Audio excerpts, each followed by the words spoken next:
Hey, how's it going? All right, pretty good. Let's do this. All right, so we are sitting down to talk about Burning Wheel, um, and just kind of, I think we had a really good run of the game, and we saw a lot of the mechanics. Uh, and yeah, I think the goal today is just to talk about what we did. I think how we got there to successful play, and how we did it kind of painlessly, because I think Burning Wheel is often Yeah, presented as a game that has a lot of like pain points or requires a lot of insider knowledge, and I really don't think that's the case. I think it's a lot easier than maybe even the game itself makes it out to be. yeah, and I think something that might be good to say is that this isn't of us talking about advice for maybe this is how you should do it. This is us talking about what we did, like precisely what we did as rules, as like changes to the text. So this isn't like maybe you should do this, maybe it'll work out. Because I think a lot of the rules in the text are presented in this way where they're presented as advice. So yeah, that's yeah. Yeah, absolutely. um, so I think the first bullet point I have here is uh, well, first we're kind of going to walk through this sequentially and talk about preparing for play, um, what actually happens in play, and then some procedures between games, and directing it toward some advice or some observations of what we did, the points at like everyone at the table, some things that is more pointed toward the GM. In our game, I was the GM, and then some that's directed mainly at the pilots of the player characters. And this first sub bullet point I've got, Sam, is to everyone, and it is ignore the advice in the book. I know you've Yes, got a lot yeah, of thoughts about that. Do you want to open that topic up? yeah. So yeah, like I was saying earlier, like I think the idea of advice, there's this idea of advice, especially like trying to learn about like the OSR and like OSR games. There's like this huge amount of advice, like oh, like these vague ideas about like here's how to be a better GM. Here are like these ideas that maybe you can put into practice, and I feel like a lot of the time they lack specificity. And I feel like a lot of the Burning Wheel, I feel like a lot of the text of Burning Wheel is similar to that. Like there's this particular passage that I think reveals a lot about the creator of the game and about like the weird intentions behind the game. That's basically saying, oh, there was like this character who had a belief about reviving his dead wife, and so the GM eventually allowed that player to have his character revive his dead wife. And the text is like, oh, and that player was crushed. And this is supposed to be this like huge example of how to not GM the game. But there's like rule there. It's telling you as the game master, you get to manipulate, you get to like change things, you get to be kind of like the judge of what is good and what is not good. And that's something we want to do away with completely. Because I think advice, like, I'm trying to get to what I think here. I think advice often leads to um, a GM or another person with like GM, that kind of GM status, making choices to not honor rules that have been honored before. So, like, that example of that advice is like basically saying to the GM, here, you get a pass to like just abandon all of the constraints that the fiction was imposing on you and on the like the rules that the text is offering you. Like if you find a way to revive your dead wife, you know, fictionally and like with the rules, it's kind of strange for the GM to just like not allow that to happen. So yeah, I don't know if I'm rambling too much, but yeah, this is like super important to like read the rules and just ignore every bit of advice that Luke gives you, like about how to be a good GM or a good player. Yeah, and I think Yeah. in that particular example, it holds for the player side as well, right? Mhm. Because the player is presented as being very disappointed in this Yeah, outcome, who is and as this though it's player? Yeah, as though it's Like, ruined their oh, experience, but like they put the belief on paper, right? And you kind of have. right. I think something we'll talk about more when we get into fights and the extended Mm, resolution mechanics is like you really have to be ready for significant things to happen to your character. yeah. You're Oh, you yeah. know you're not going to have safety rails or anything ensuring your Yeah. control over what happens. And this is somewhere where I think a lot of people get tripped up by this game is Luke repeatedly says in the text, hey, this game is not like you might think this game is really lethal, but it's actually not. He says stuff like that a lot in the text. And I do believe now that it's because he really has his he's got every character cradled in his hands, and he's like promising everyone this fun experience, especially because of that part where he talks about the wife or whatever. Um, so yeah, like don't trust what he says on the lethality of the game. Like the game, if you play this game, like and you use some of these like conflict, especially like fight, like you said, more like it'll fuck your character up and change your character a lot, basically. Yeah. Yeah, absolutely. Um, so I think in terms of preparing for play and level setting, there's certainly that aspect that you want to get everyone on board and let them know what is possible in the system. Uh, that they're going to be playing these very passionate characters that are living on the edge and could come to very bad ends, and people need to be ready for that to happen. And if you're honoring the systems, it could happen very early. I mean, Yeah. we Oh had our yeah. first fight in the second scene of our game, in the first scene that our other player's character was in, and he very well could have died in that Yeah. moment. Yeah. So you need to be prepared for that when you engage the mechanics. And something we had talked about more on the GM side, but I think it rolls into the other players at the table as well, is uh, the book. Um, for all of its virtues, neither of the books really do a great job of bringing the weirdness or really bringing the fantasy Yeah. to the Yeah. table. Oh yeah. So certainly for the GM, I mean, I think what I did that was successful, and then what you and the other player got into and really joined in on, was building this very strong visual sense of what the Mm, world looked like, what it smelled like. Um, it was very stylized. I mean, I think we ended up with something that was closer to like a pretty intense, comic book. Not so much, a medieval fantasy that we might ordinarily think of. And yeah. being aware that like the book is not going to it's not going to bring the weirdness for you. Like you've got to bring it. And I think in a previous conversation you said it almost feels like you have to defibrillate the book with your own inspiration to get it off the ground. And I think that's a Yeah. I great way did to say put it. that. Yeah. Yeah, there is something particularly depressing about reading a Burning Wheel text to me. It's like, oh man. I mean, not like I don't really believe. I actually generally dislike books that seek to enter role playing books, of course, that seek to like entertain as their primary thing. But there's something about like the tone. I think that the book is written in. It just there's something. I don't know. I don't know how to analyze it, but yeah. So and I think it shows up in play. I played the game before, very much like without trying to inject like weirdness or whatever other else like, interesting elements, and you can really feel it when you don't add something of your own to it. It's like very dull. Yeah, absolutely. Um, Maybe I'll just throw up on screen some of the initial inspiration that we Yeah. started with. So I didn't bring a lot. In fact, I pretty much just cut and pasted some magic cards into a document. I wrote up like a one-page summary of what I was imagining the tone of the game was going to be like. Um, and I think, I had to bring that entirely without help from the book.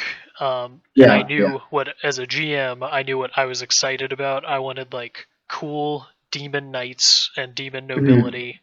I wanted weird, violent magic, and I was kind of drawing on Elric, and then Castlevania, the Netflix series as well for visual inspiration.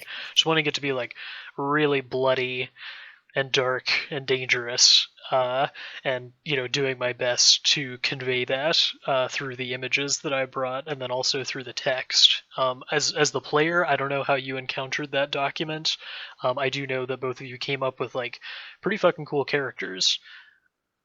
Yeah, so I'm trying to remember, like, was it like one page Yeah, and with okay, I should have looked at that more recently, but I think it was, I think the best thing was I mean, like, it felt kind of similar to like the two statements in Champions Now, where it felt like there was a lot of like potential,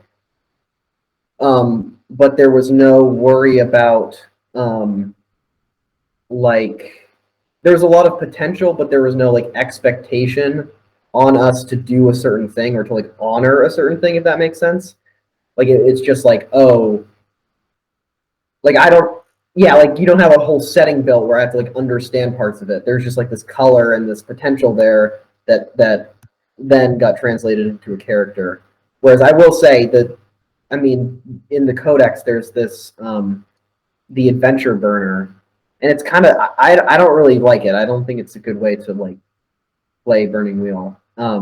And that seems to be all about like setting up this huge house of cards and like creating all this stuff. Um, and I think that would have been way less exciting. Like just having a couple little statements and like a couple images. Yeah, I like that a lot. yeah.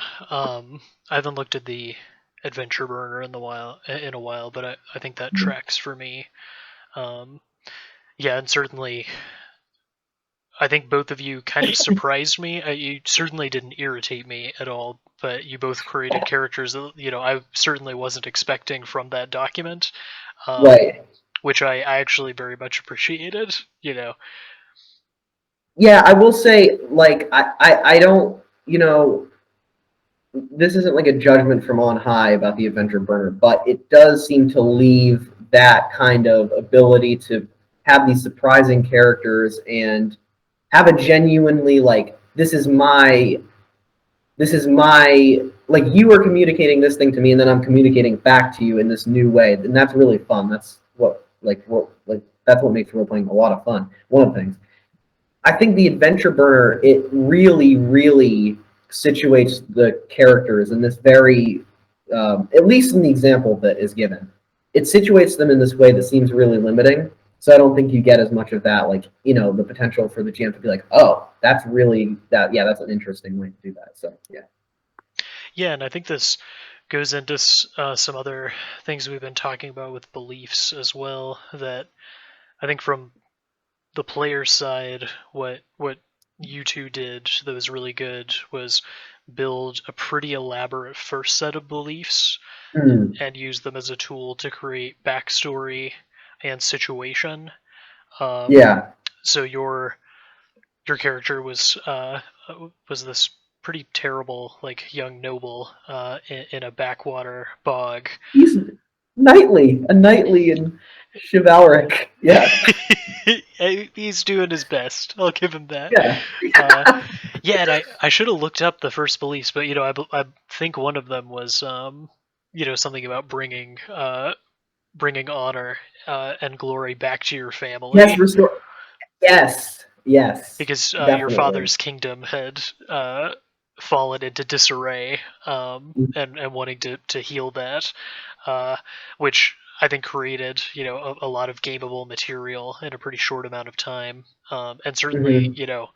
I think if you I think my document worked well because it left a lot of space open for you and the other player to inject what you wanted, so you kind of injected your own weirdness and your own Mm. inspiration into that. Yeah, and something that I just kind of this thought kind of just emerged about beliefs is like there's this question that I've had for a while, and I'm sure a lot of people who play Burning Wheel have had. which is like how should beliefs interact with the situation. Like when you're in the middle of a situation, I don't think beliefs should be able to touch it. They shouldn't be able to change the situation. The text of the book is all about telling you that when beliefs change, situation changes in response to them, because the GM's whole job is to play everything such that beliefs are challenged. I do think though that it can be very, very powerful if beliefs can influence a situation like while it's being created or before it's created, right? So like it's very the process of how our game situation was created was very exciting because you gave us these couple statements, we created characters and gave you back not only the characters and their relationships but also beliefs that influenced what the situation then looked like. So then you had to come up with, okay, what does it mean? Like I said that I wanted to restore glory to my father's like lands or whatever, but you came up with what that meant and why that was true. And I think that's really exciting. And I think that's a place where beliefs, like the first couple beliefs, can really, really shine. Like if the GM is like, yeah, I'm going to take these and like really make this a major part of the situation. But after that, you have to be, the GM has to kind of look away from the beliefs a bit and not start fucking with things that we already know, right? Like if you change things in the middle that we already know, that's when it gets a little funky. So yeah. Yeah, I think I would be curious to see this process in play with a group of player characters who are in the same location.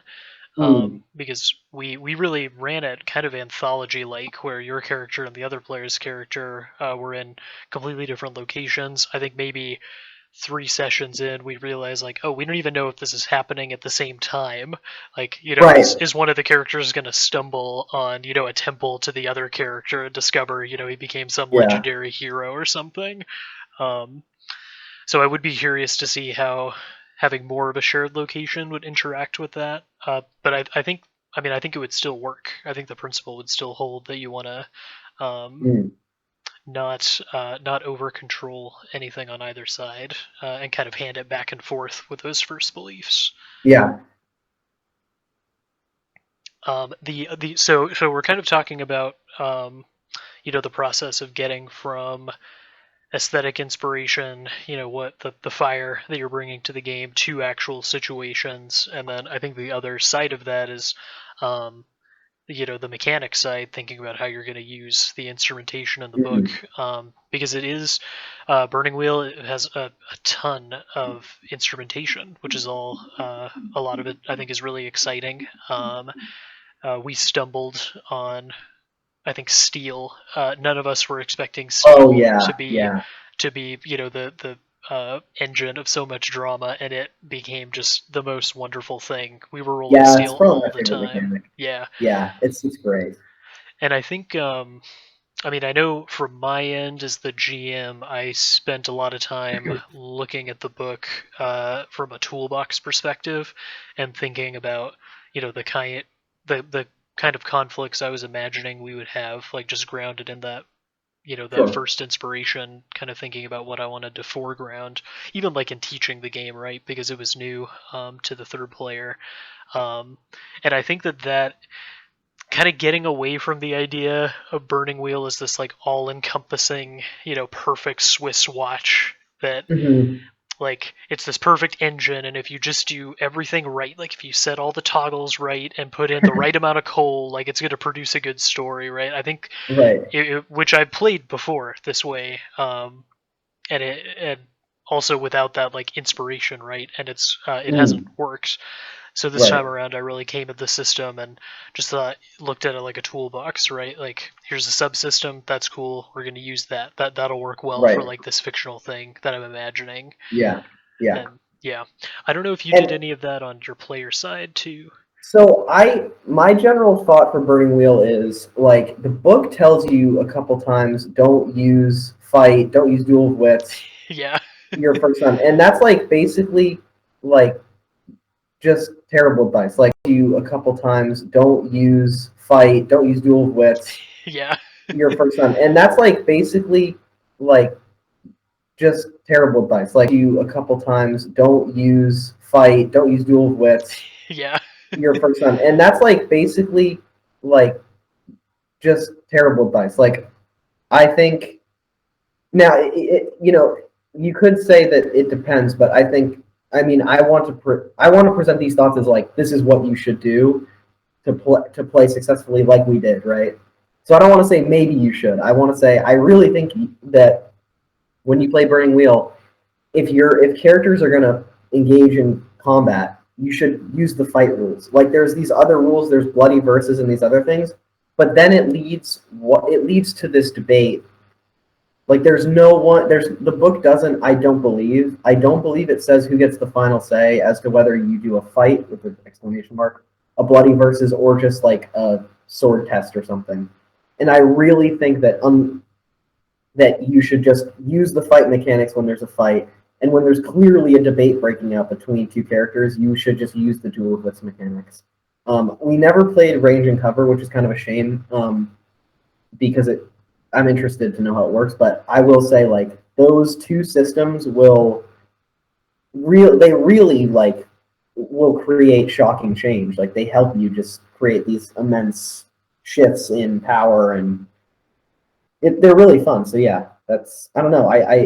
So I agree with you. Like yeah, there are a lot of tools, and when it's time to use one, just use it. Don't think about it. And even if it takes a little longer, like if you're gonna play Burning Wheel, play it.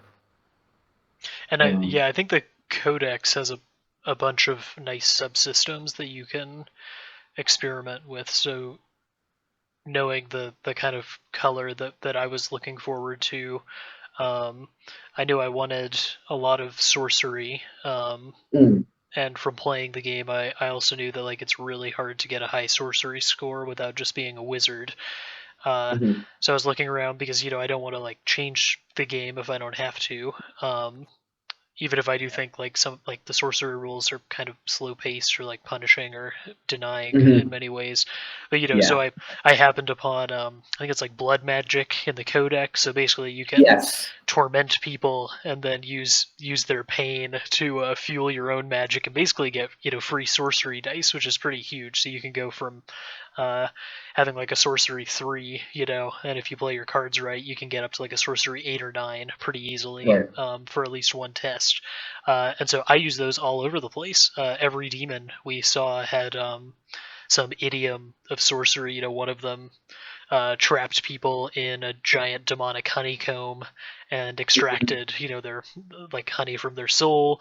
One of them, was just a straightforward torture in your character's father's court. Oh, that's why. Um, Okay, that makes sense. Yeah, that's yeah, funny. and so that was like I don't that wouldn't work for every universe or every idiom, but I think especially the Right. Codex has a lot of like nice possibilities for like giving teeth to concepts that like don't really go with just the straight up medieval fantasy that's kind of assumed Right. in the core book, and that's also a Yeah. nice Yeah. place to go for weirdness. Hmm. I Yeah, and I think agree.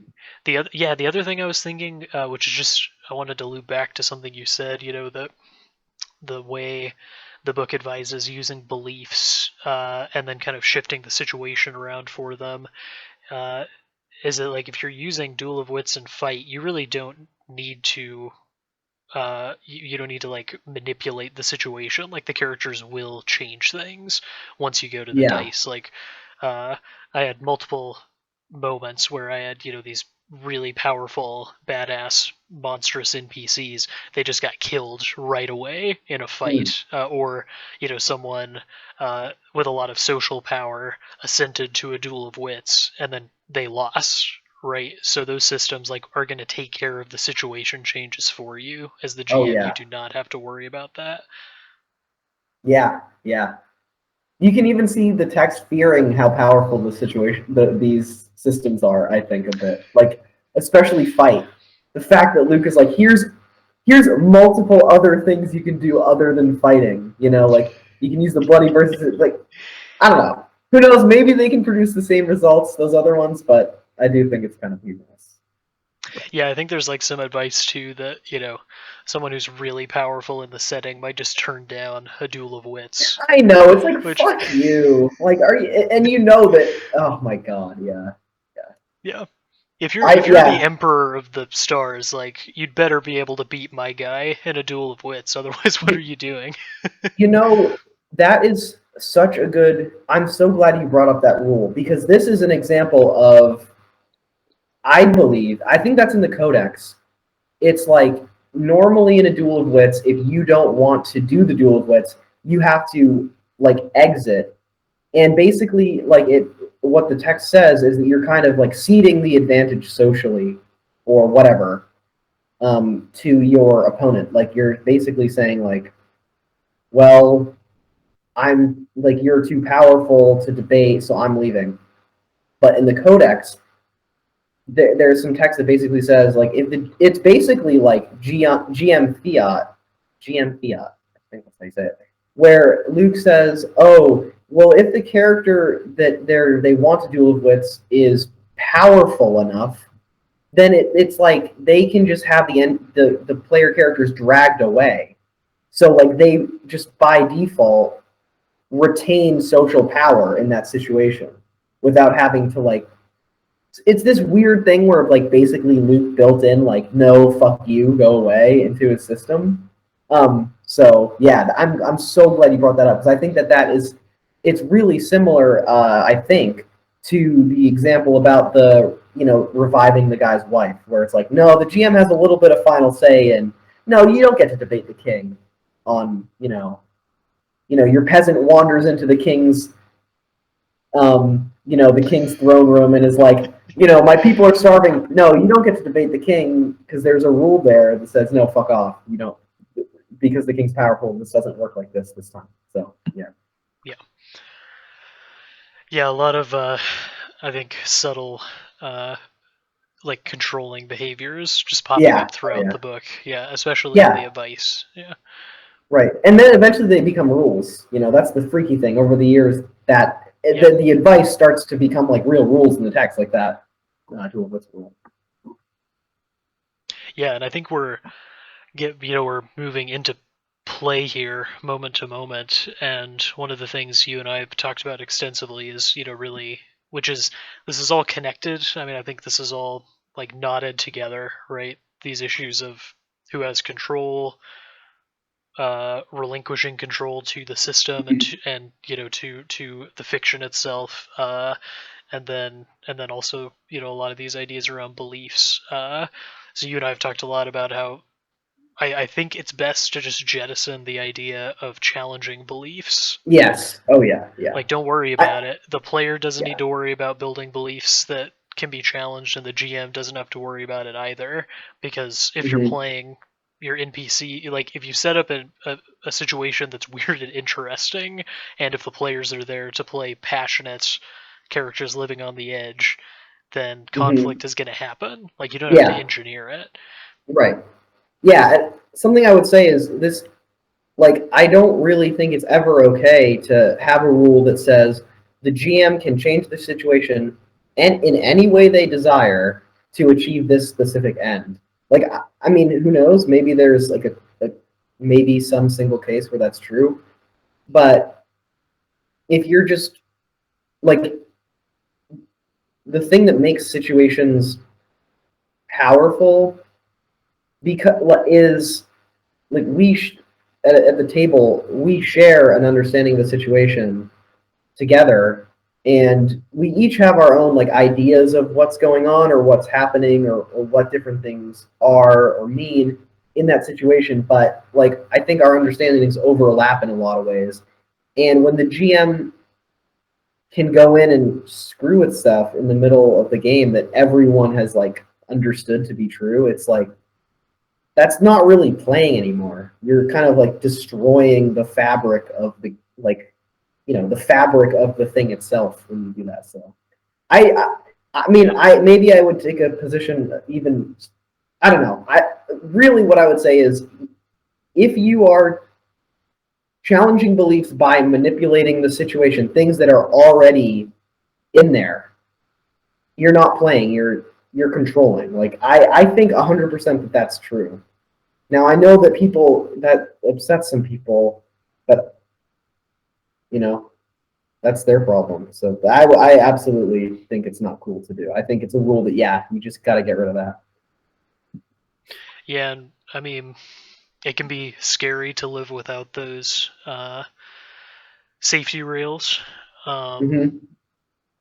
because what is reassuring about having the beliefs is that the player knows that they're going to get to see the conflicts that they want to see, and the GM Yeah. knows that nothing's going to come up that they're not expecting or that they're unprepared for. Yeah. None Yeah. of their prep is going to be wasted or unseen as well because they know exactly where the character is going. And I just think a lot about um, there's a very specific scene where this kind of clicked for me where our third player who didn't have a ton of direction. We were going into, I think, the second session of the game, and uh, I he was kind of wandering around town after seeing a friend of his, and every bone in my body was saying, send in the ninjas, like we've got to have a conflict Yeah. here. And I resisted it because I had set up my cool town with like this weird festival Hmm. going on, and I was like, something's gonna happen, and and then he went and found like the weirdness because what he knew Hmm. about the situation, he was like, oh, I know what I want to go and do. Yes. And you've got Right. to trust the game. You also have to trust your fellow players, right? Hmm. To like be there and to be playing passionately. Um, and I think, yeah, it seems like beliefs are kind of their like guarantee that happens. Um, and you Right. can't. They devastate they just devastate like the whole, role playing is founded on communication, right? And communication isn't one person to another. Communication means I say something to you and you like confirm that you've understood it back to me. And I think that's what like the whole medium of role playing is. I say something to you, you confirm that you understand it to me. I confirm, something else, etc., whatever. And when you like Seth on this, oh, I don't know. Do we not say Seth's name? Oh no, I'm fine with it. Okay, yeah, okay. I was like, wait, but yeah, Seth is Seth anonymous. But yeah, Seth, the third player, like he was communicating back to you that he understood the situation he was a part of, and that, you both were creating together, through his actions and your actions and prep. And yeah, if you had started just throwing stuff in his way, it's like you're ruining that communication, and then it becomes one-sided. It becomes you talking at someone rather than you communicating with someone. And I think, you know, according to what people have said about how Luke plays Burning Wheel, it makes sense, right? That's built into the rules. So yeah. Yeah, because you can, if you script everything out in a conversation, you know exactly what to say. You'll never be at a loss Mm-hmm. for words. You'll never misspeak. Mm-hmm. And there's a certain power in role playing about you might not be able to 100% control where things end up, but if you can control what kind of conflicts arise, you have like an immense power, um, in terms of limiting what can possibly happen. And if you have that like golden ticket to always say, I can just put something in the character's way, which that's what challenging beliefs mean, right? You're trying to achieve a goal. So to challenge achieving a goal, you have to put things in someone's way. I mean, it's the most boring, like, if like, it's the most boring thing to do, basically possible. Um, so yeah, yeah. And it puts the GM kind of in the role of the entertainer as well Right. because they've got to keep Yeah. putting. You can't keep sending in the ninjas the whole time. Mhm. You've got to keep on coming up with new conflicts, new twists Yeah. on it. And Right. once you, I mean, I guess the fear is that if you don't, you're going to lose the player's attention. They're going to like Yeah, go they'll play hate you. video games or something, Yeah. uh, Or which D and is, D. oh, God forbid, right? Oh my Yeah, god. Yeah. which is very silly. Like, Even yeah. though you can pick up multiple editions of D&D and actually play what's in them, unlike Burning Wheel. Anyway, sorry. Let's not get distracted. Let's not get distracted.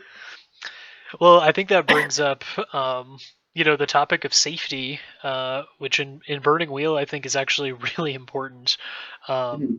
because you know really serious consequences can roll out of these mechanics. No one, especially if you're not in control. And I mean, to be fair, I think all three of us like play pretty dark. Like we're here for like kind of hyper violent, dark Yeah, fantasy, yeah, which is not certainly not everyone's bag. But yeah. I Seth mean, wouldn't stop cutting off people's heads. I know.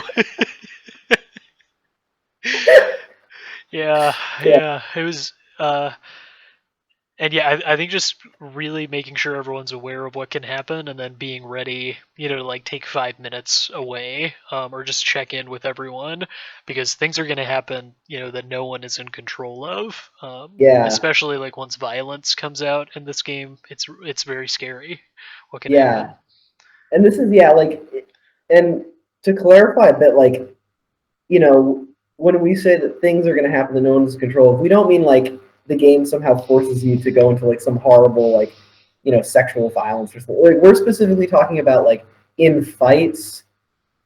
I think specifically in fights, you can really like your character can just like change, like not only like be wounded because that's one thing, right? Like, oh, my character's hurt, but your character, if you're hurt enough, can like change. Like the game tells you, like and I think it's cool, but I didn't know that it could happen in the way it did because the book lies to you and tells you that it won't, basically. But my character took a I don't remember the level of wound, but like a bad wound, whatever. And he didn't die from it, but he failed the tests that would have basically meant that he was going to recover well from it. And one of the things that the text tells you is when that happens, you have to take a negative trait, and it has to be a die trait. So a die trait is it actually, like, normal character traits don't do anything mechanically, but die traits do. And so when you have a negative die trait, that means your character, you know, they've there's something about them that's now really different, and it's not really for they don't like it. Your character doesn't like it.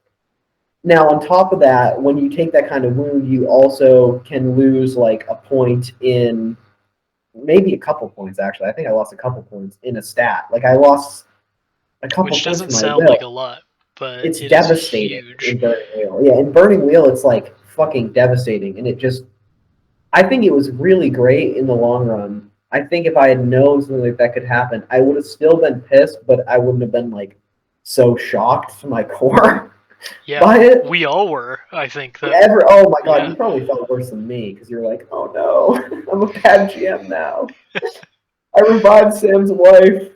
Oh, I was just playing my NPCs. Like, yeah, I mean they're gonna stab you in the guts if they can. Like, oh yeah, yeah, yeah.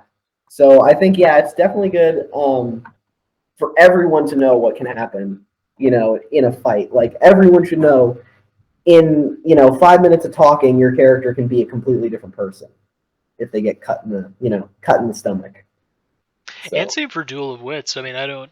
oh yeah, yeah, It happened to my NPCs more because you and Seth like really I think walked over my NPCs in Duel of Wits yes, most of the time, yeah. which was very funny. It was shocking. Yeah, But yeah, I mean the results are binding, so you can end up with a character acting in a very different way than you expected. yeah. Yeah, and I think yeah, traits are probably something we want to talk about as well. I think something we discovered about the game is that traits are really wonderful, and Hmm.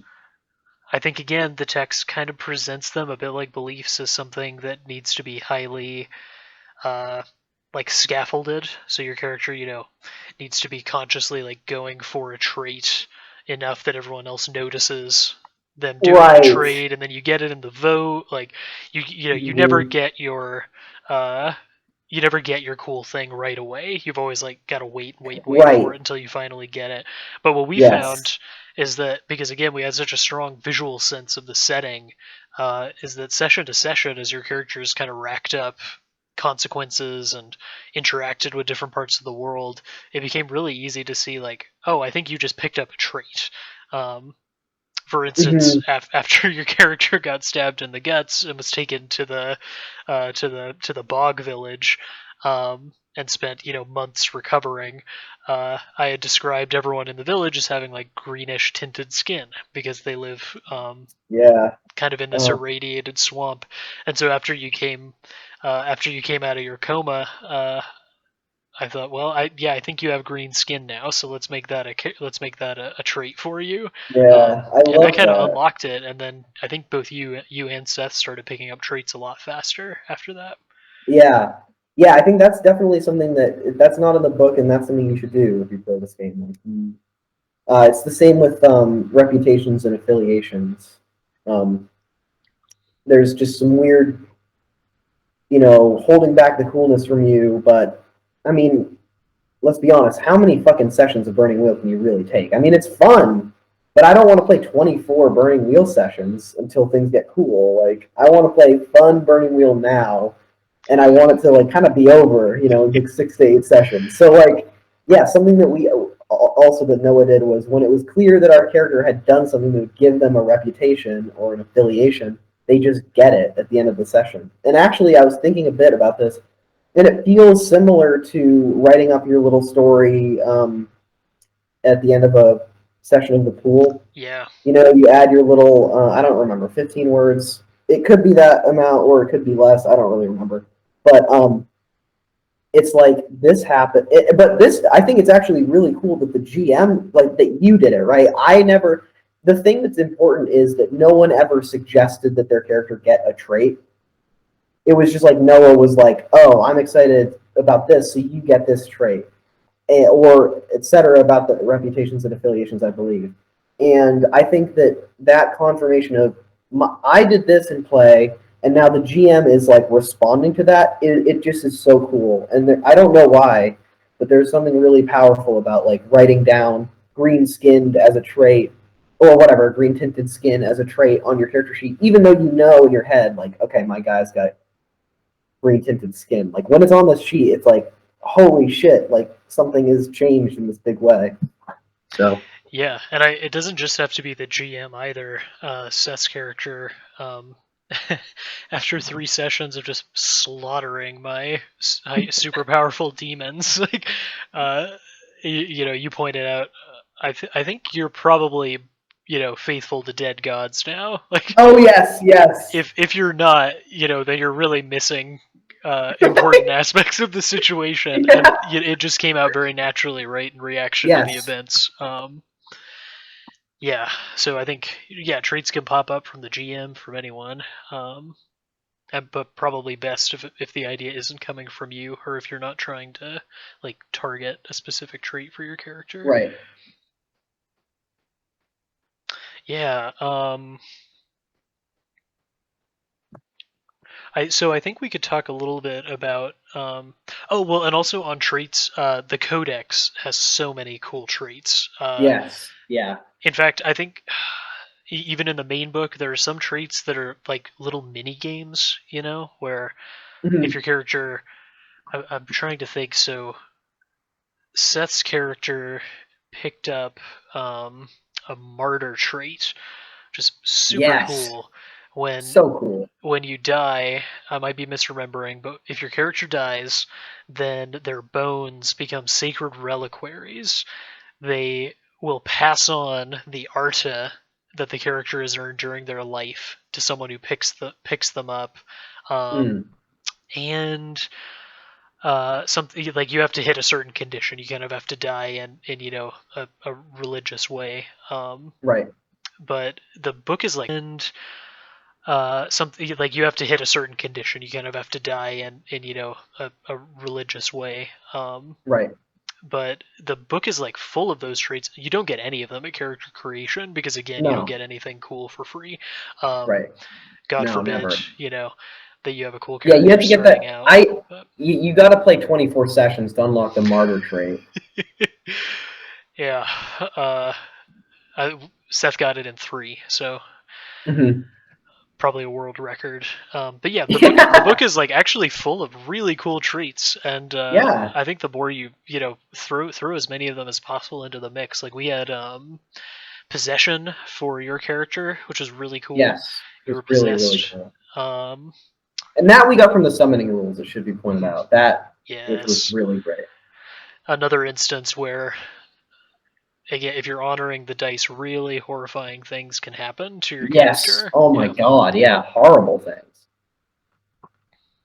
Yeah, I think yeah, and we should say like I want to say like if you just look at what happens in the fiction, you know, I think it really does depend on what type of players characters you're playing and like what. Oh, I think I'm hearing a bit of echo. Maybe I. Oh, I know why. And what. Yeah, like if you're playing a bunch of peasants or something, and they're doing less like heroic level type, mythical things. Like our characters were killing demons and stuff sometimes, so that's like maybe they wouldn't have such cool traits. But I feel like yeah, if you apply what's happening in the fiction and you look in the text for traits, yeah, it's like so easy to have these cool things that are confirming what's happening, which is really important. Yeah. Yeah, and it's all going back to that principle of bringing the weirdness, like whatever Yeah. weird thing you want to see, like being very excited about it as the GM or the player, and like driving And that. and I think this offers a more a stranger and more exciting use for the trait vote. And I want to point out that we did it and did it. Okay, like my character, I was just thinking about like so the trait vote in Burning Wheel, like you at the end of like 6 sessions or 8 sessions or whatever.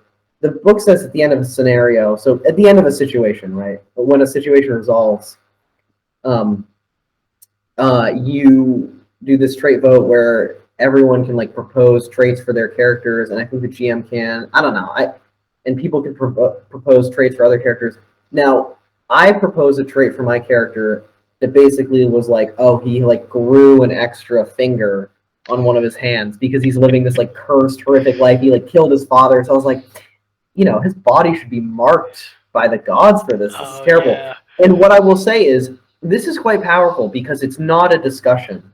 You actually vote. So the players can do an interesting thing where they're like introducing consequences to what happened based on like what they think about the situation and what they think.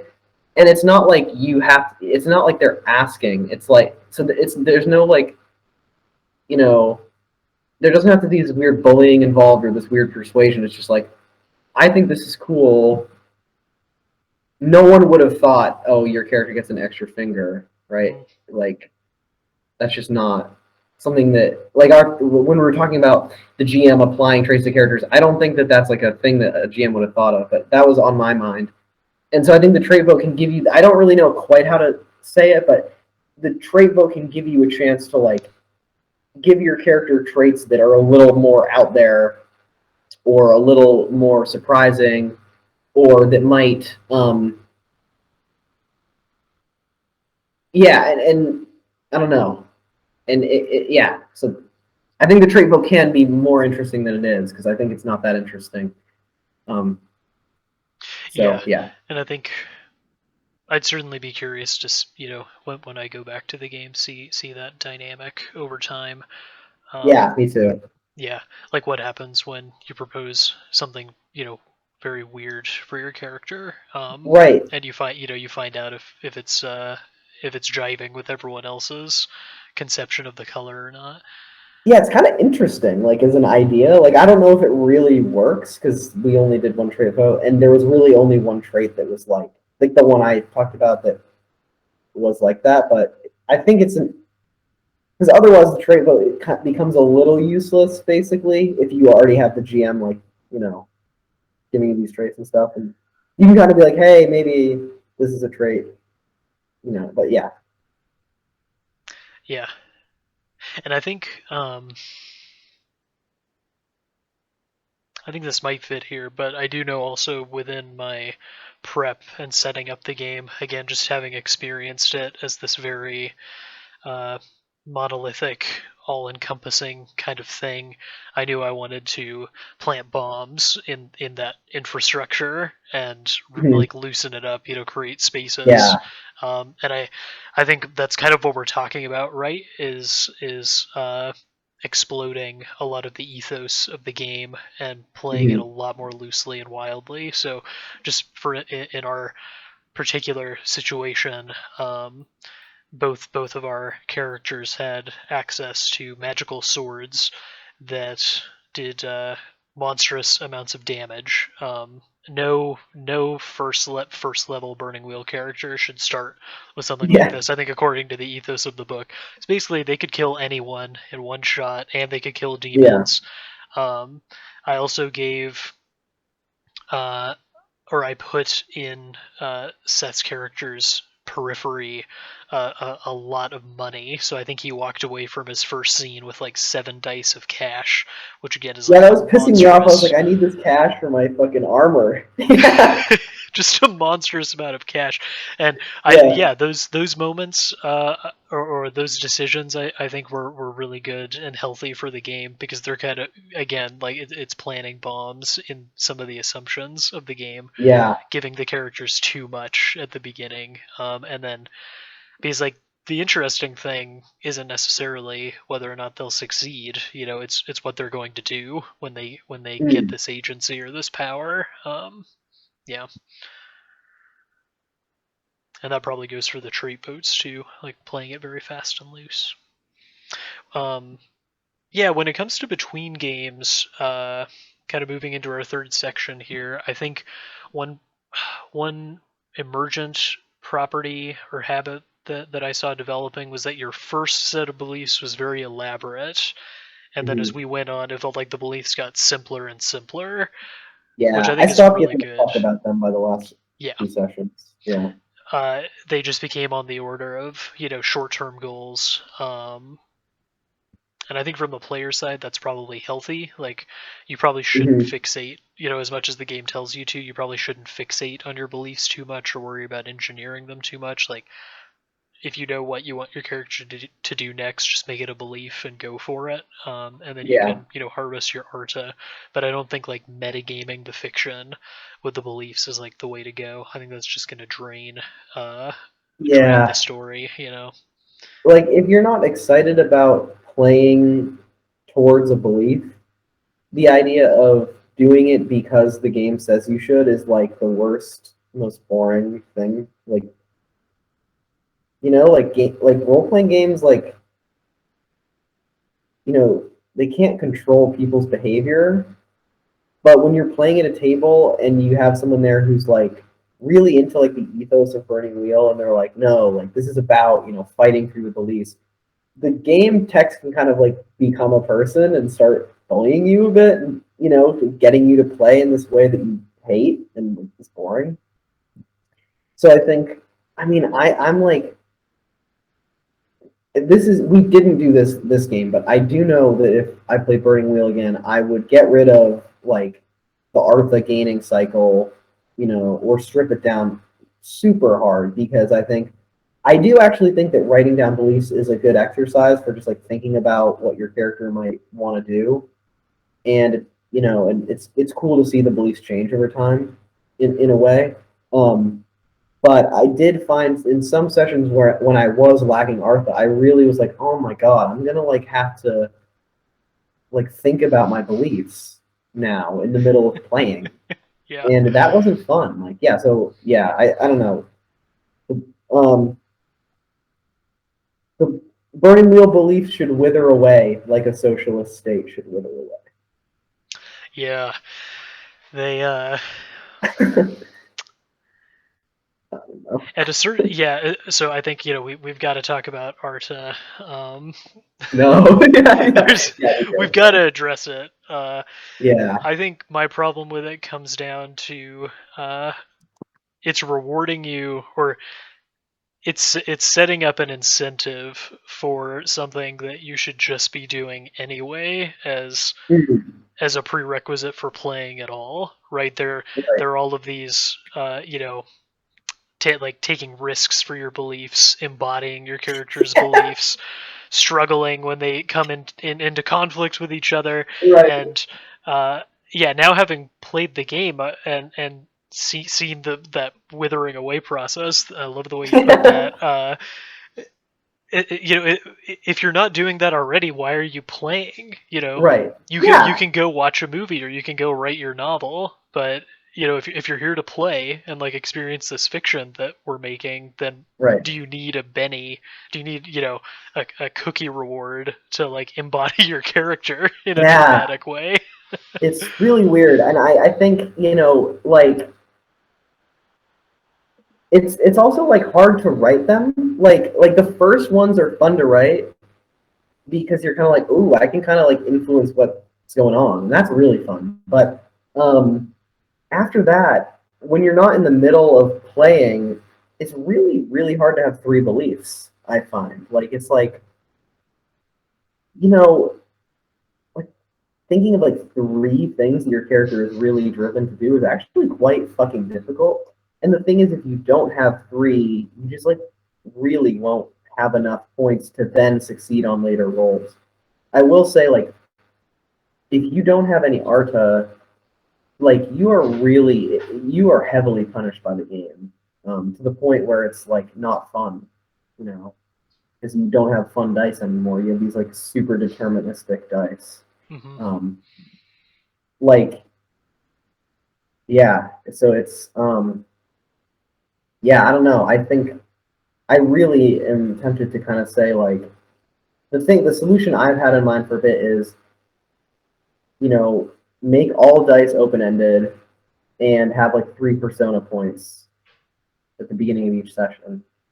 And I feel like the game would just be so much more fun. Like you wouldn't have to be, yeah, I don't know. Yeah, and I think we kind of ended up stripping the system down because by the second time we hit the Arta review, I think we were all pretty exhausted by Yeah, because the requirements for hitting Arta were just not tracking. They weren't reactive to the fiction we were creating at yeah, all, and we yeah, really just ended up saying, there was a memorable moment that you can tie to a belief, which there better right. be a lot of those if you're if you're actually playing and if you're Yeah, having come on, fun. yeah, Then you get some yeah, fate, and then if you've hit a milestone with one of your like goal oriented beliefs, then you get persona, and I think right. that worked fine. Yeah. Yeah, something that I was remembered now from like my little three persona point idea is I was thinking about the champions now rule that I really like that says, if a lot happened this session, you get this many points. If not much happened, you get this many. And like, you get like a couple less points. Right? That's Hmm. kind Yeah. of Oh, and it's it's so yeah, easy. Like it's you know so easy, exactly you which one to know. pick. Yeah. Yeah. And the cool thing is that sometimes you pick the less one, right? Which when I first read that rule, I was like, are we ever going to pick the less one? Because I was just genuinely interested. And I was like, fuck, we picked the less one like twice. And Oh, and yeah, sometimes it's you get the 5 points when you don't expect it. Like you play a session that right. doesn't have a lot of combat or something, but you get to the end and you're like, oh man, like that was brutal. Yeah, some shit Brutally happened. emotional Yes. things Yes. happen. Like I'm getting five Yes. points for that. Right. Oh my god, there was probably multiple sessions where my character had that. Like, yeah. But so I think you could do a similar thing to that. Like, if you just accomplish a bunch of your if you had an intense session, well, next session maybe you get five persona points. If you didn't, maybe you have three, right? And then they just go away, right? After that, that's just something like I just think that whole Arca thing, it just needs to be a simple rule like that because then you can't really think about in the middle of a session how am I going to have an intense session this time? Like, oh, Mhm. my guy stands up and kills his dad, then rips out his throat and eats his throat. It's like, oh my god, what? So yeah, I don't know why that was my example, but whatever. Yeah, Well, and I think being like something else that you and I have talked about is kind of hating, instincts. yeah, not really knowing what to do with them. I don't think we have to go into a lot of detail, but Right. being generous with Arta and playing it like really fast and loose with the beliefs, I think also gave us enough inflow of the points. Because like you said, you need Arta to like to Yeah, play the do game to anything. win it. Yeah. Yeah. Yeah. Yeah, instincts are, I think there's so much potential there, specifically for a similar thing to the pool. Um, I love that little writing process at the end of a session in the pool. I think it's really good. And I think so the most powerful part of instincts for me was when my character was suddenly a prisoner. And I was like pissed, obviously. But then a few days after, I was like calmed down and I wrote some instincts. And like one of them was like, oh, I Oh always hide yeah. food after a meal because I was like, yeah, my like And I think he's always always keep a hungry. sharp object nearby. Yes, So one of your first exactly. Yeah. actions was like concealing some broken crockery, so you had a way Right. to defend Yes. yourself. Yeah. Exactly. And that shit is great. The way that they're rewarded if an instinct gives you in trouble. Like, I don't want to play Fate. I don't need that in this fucking game. Like Yeah. that's unnecessary. I can get my character in plenty of trouble. Yeah. And I think yeah, seeing all of our points in sequence and getting to talk about them all at the same time instead of like in this very scattered way. Um, I think like the shape I'm seeing for play is that like for best practices, what made it work for us is bringing the weirdness. So everyone Mhm. bringing inspiration and fire to their characters, uh, letting that feed into the color and the fiction we were producing. So for us, it was like really visual, right? I imagine other tables are going to have different like idioms and aesthetics that they're working in, different senses, but like really leaning on that and then letting the mechanics like respond to that color Mm. and using the mechanics to honor and recognize that fiction as much as Yeah. possible. Yeah. So if, Yeah. again, like the simplest example, using a trait to say like, oh, here's something that we know is happening in the fiction, and now let's point it out and let's like make it more solid, or let's honor it Right. right with this trait. Um, I think well, probably also uh, starting with some kind of hard frame worked well for us as well. I Mhm. didn't necessarily frame both of the characters into conflict right at the beginning, but I did tell you both like where you were, what was happening, and then said, "What do you do?" And once you get those dice involved, like you can just take especially for the GM, you can like take your hands off of the events because like Yeah. it's gonna go on its own. And something that you did, I don't know if you did this intentionally, but you framed both me and Seth into situations with the relationships that we had on our sheet. Yeah, That is really powerful. I actually think that that could be a rule genuinely. Like the first scene of the first session, if you stick your character, that character with some of the people or all the people that they have relationships with, like that's instantly there's some real power there, I think, which was evident because that's what you did for both of our characters, and instantly there was like a lot happening, right? Because yeah, so yeah. yeah, and I'd bet that uh, other tables are going to find some of those spaces in the rules that are like over controlled. They're going to have to do their own design, right? Like I think every Hmm. table is going to have to come to grips with how they want to treat Arta, because Sadly, our yes, solution wouldn't yeah, work with everyone else. right. Yeah, it's I'd say it's a challenging game, not to play, but to kind of cut through a lot of the barriers that it puts up in front of you, and like get to the good stuff, because there is good stuff there. I mean, I think at the end of every Yeah, session, all of us were like, this die pool system is the best thing. Like forking in yeah, skills, I mean, it's really good. yeah. It's Uh, really fun. yeah, steel is great, but there's like it gives you a lot of reasons to not like it or to not get to the good stuff right away. I'm sort of thinking like Yeah. maybe we should call this video like Burning Wheel Now, give it the champions Yeah. treatment or something. God, that's so funny. Yeah, I mean, it basically is a different game when you play it this way. I mean, like it. I no, it's not basic. It is a different game, right? Like it plays completely differently. Um, it does things that the game itself that Burning Wheel doesn't do at all. Like it really does, and yeah, I really think I think a big part of it is just like a rules text. I really think it's like when the text starts giving you advice or starts like saying in this situation I wouldn't do this, I would do this, and like gives you this like it gives the GM this in this case or whoever um like yeah this authority to just well this power to change the rules and to change whatever they want like that's not like game design anymore. That's like I don't think Burning Wheel as a text is complete because it has so much of this weird advice, bullying, control, non-game design stuff that does make its way into the rules. Like some of it is just, oh, that's a silly example that Luke would give, like this weird thing about this wife. But then you see it in the rules too. It's just way more subtle because the rules are so obtuse and ridiculous in places. So yeah, I guess I agree with you. So, Yep.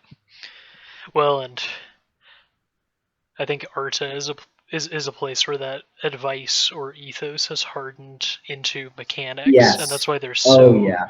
they're really hard to come to grips with because they're rules, like they're procedures, but it's very hard Right. to see how to actually do them. And I think it's because they've Yeah. really lost contact with with like the bounce in the system and the color. Mhm. You know, Yeah. Yeah, and I think there's a lot of. I mean, Burning Wheel is one of these games that is like a piece of identity for a lot of people. You know, the books are kind of pretty. You can buy hundreds and hundreds of dollars of them because there's a new edition every other month with like 10 different words that have been changed. Um, and so I think that like there's a lot of people out there who don't really play the game and just talk about it online a lot. And I think breaking away from like the idea of Burning Wheel or like this fetishized idea of what Burning Wheel is really important. Just being like, no, this text is not good. This is shit. Like a lot of this is fucking garbage. But for some reason, there's also these amazing systems and stuff like Steel, which is an incredible little rule that's like so fucking powerful. And I think the first step is like just being a little like reasonable and being like, I mean, to me, I think it's complete. It's like just the only way of looking at it is about 60% of what is written in the Burning Wheel text is just garbage, and then there's like 30% that's like amazing, and 10% that's usable. So it's like, yeah, I think that's really key is just breaking out of this idea of breaking out of the realm of abstractions and this could be this if I did this and all this stuff, and into the realm of this works, this has worked for other people, and I'm going to do that and not think about like advice or anything, you know? yeah. So, And I think I've observed people caught in a cycle with Burning Wheel mm, because it's a game that mhm. generates an immense amount of advice. And the Yeah, irony because is it not doesn't lost work. on me that we're just saying like ignore everyone's thoughts about the game except ours. Yeah, but we have rules. We don't have advice. We have rules. That's true. Like for Yes. real, we have rules to give people. These are rules that you can use and they'll work. So I Yes. think that's the difference. That's why we're better than everyone else. Well, and I think I've seen people caught in the cycle of they play the game or they try to play the game, they bounce off Right. it, or uh, they oh god, like I'm betting what happens with a lot of people is that they take the game's color as given at the beginning, and they just Yes. end up with Oh. this Oh. drab, boring, you know, medieval mud fest that Yeah. no one's excited about. And then, And the wizards are just terrible. oh Anyways, yeah, go on. and they, Oh. and the why isn't this satisfying? They go back to the advice community, and everyone says like, oh well, no, you got to adjust this knob, turn this Oh. lever up, put 2 ounces Yeah. more coal in the engine, and then they go and do it, and Yeah. like they try Right. again, and then they just keep on like bouncing between these two modes, right? Yeah. Um, Yeah. which is a real shame. It's a real shame because I think there are some really gameable and playable things to be found in the system. You've just got to like get Yeah. there, and you've got to actually play it. Hmm. Definitely. I think any other points you wanted to cover before we I wrap said a up? lot, so I don't know. Is there any? Yeah, was there anything else that like any other cool things that we did that aren't in the text? The huge ones were the traits and stuff like that that we already covered. Um, oh, one thing that I think is missing that needs to be pointed out is outside of a fight in a duel of wits and stuff, there's no way to order actions, Hmm. and so Yeah. that still is something that needs to be dealt with. And yeah, the only other thing is I had some thoughts on character burning, but I think I'll save it for when and if I actually like come up with a way to do it that's better. But I don't know if that's very likely. But yeah, Yeah. I think that's all. No, I think that's yeah, that's everything I wanted to talk about. Okay. Thanks for the conversation, Sam. Yeah. I wonder if anyone will watch it. We'll find out. Hundreds of burning wheel heads will change their ways. Live in hope, my friend. Live in hope. Yeah. Yeah.